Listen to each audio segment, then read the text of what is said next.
আন্দিউরা উম্মেতুন্নেছা উচ্চ বিদ্যালয়ের প্রধান শিক্ষকের বিরুদ্ধে দুর্নীতি ও অনিয়মের অভিযোগ, সুষ্ঠু তদন্ত দাবি শিক্ষকদের। কায়েস আহমদ সালমানের ভিডিও প্রতিবেদনে দেখুন বিস্তারিত। আপনারা দেখছেন দৈনিক ক্রাইম সিন।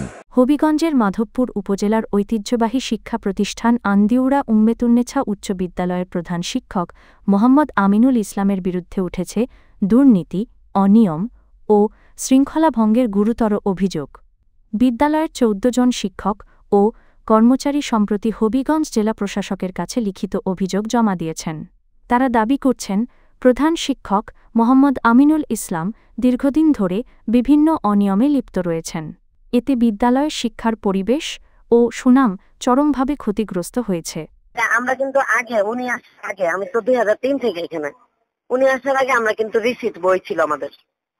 রিসিট বইয়ে আমাদের একটা কপিতে কার্বন নিচে দিয়ে আমরা লিখতাম, একটা কপি বাচ্চাদের দিয়ে দিতাম, আর একটা আমাদের মানে রসিদ বইটা থাকতো।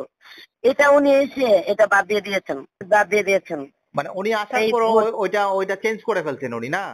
হ্যাঁ, এটা চেঞ্জ করে ফেলছে। এটার মানে কোন ডকুমেন্টস আমরা বাচ্চাদের আর দিই না। না, বেতন বই না, কার্ড আগে দিচ্ছে একটা শক্ত কার্ড, এখন এবার দিচ্ছে একটা পাতলা কাগজ, সেটাতে আমরা মানে লিখি, ওই কাগজটা আবার উনি জমা নিয়ে নেন। আচ্ছা, বছর শেষে উনি জমা নিয়ে নেন। অষ্টম শ্রেণীর যে রেজিস্ট্রেশন ছিল ওইটার ব্যাপারে কিছু বলবেন?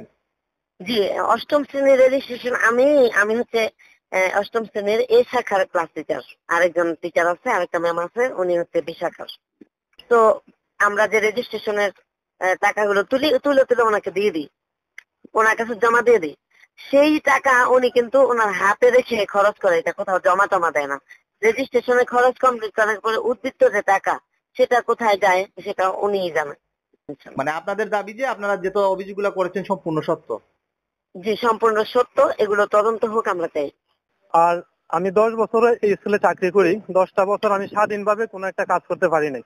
উনি এক নায়কতন্ত্র, স্বৈরতন্ত্র যেটা বলে, যেটা শেখ হাসিনা করছিল, কত প্রসঙ্গে বলতে হয়, এক নায়কতন্ত্র। কোনো বিষয়ে সিদ্ধান্ত নিতে কোনো কারো টেবিল টক করে, কিন্তু সিদ্ধান্ত ওনার, উনি যে যা বলবো তাই।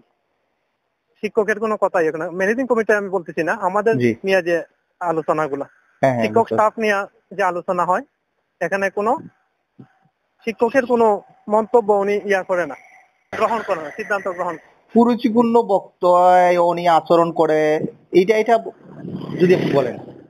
জি, এটা স্টুডেন্ট নিয়ে আমাদের সম্মুখে তাদের হাঁটা নিয়ে, ছাত্রীদের হাঁটা কে কেমন ভাবে হাঁটে, আসলে এগুলো বলতে লজ্জা লাগে। শিক্ষক হয়ে এগুলো বলতে আসলে ভাই খুব লজ্জার বিষয়। আসলে এগুলো খুবই লজ্জা লাগে যে স্টুডেন্ট কিভাবে হাঁটবো, তার হাঁটার ভঙ্গি নিয়ে আমি একজন শিক্ষক হয়ে, এটা তো একেবারেই বেমানান বিষয় লাগে আমাদের কাছে।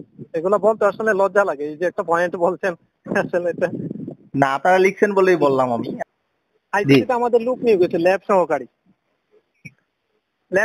আইসিটি কাজ তো ল্যাব সহকারী করবো। ওনারই পছন্দের আরেক শিক্ষক শামসুজ্জামান জুয়েল, ওনার সম্পর্কে আমি জানি না কি বলতো, কিনা আল্লাহ মাফ করুক, উনি প্রায় সময় লেট করে। আমাদের স্কুলে একটা নিয়ম আছে, কিন্তু যদিও আমরা অভিযোগ দিচ্ছি, কিন্তু কিছু ভালো দিক আমাদের আছে নাই, যে 10টার পরে যদি কেউ 3 দিন লেট করে তার একটা সিএল কাটা হয়।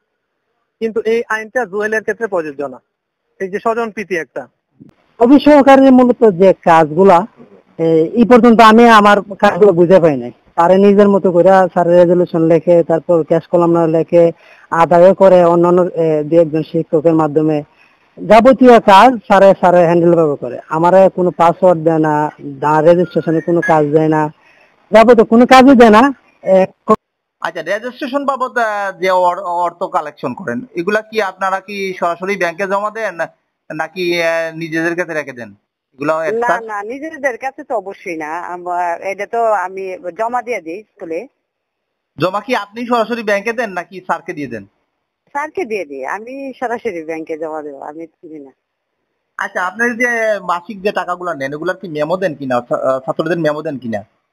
না, ছাত্রদের মেমো বলতে তাদের বেতন কার্ড আছে, ওই যে বেতন কার্ডে আমরা লিখে দেই, আবার আমরাও নিজেরাও খাতা লিখে রাখি।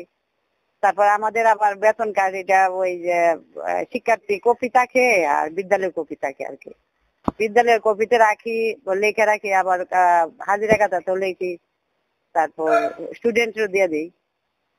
আচ্ছা, আরেকটা বিষয় হলো, বছর শেষে মেমোগুলা কি আপনারা আবার নিয়ে নেন ছাত্রদের কাছ থেকে? বছর শেষে মেমোটা, হ্যাঁ, গত বছর নেওয়া হয়েছিল। এগুলা কেন নেন, বিক্রি করার জন্য নাকি? না না, এটি বিক্রি করে কি হবো? না, তাইলে তো ওইটা তো মনে করেন আমরা যখন গার্জিয়ান, যখন আমাদেরকে আপনারা একটা প্রমাণ দিলেন আমার বাচ্চারে আমি এই টাকা দিতেছি, এটা আবার আমি আবার ফেরত দেবো কেন?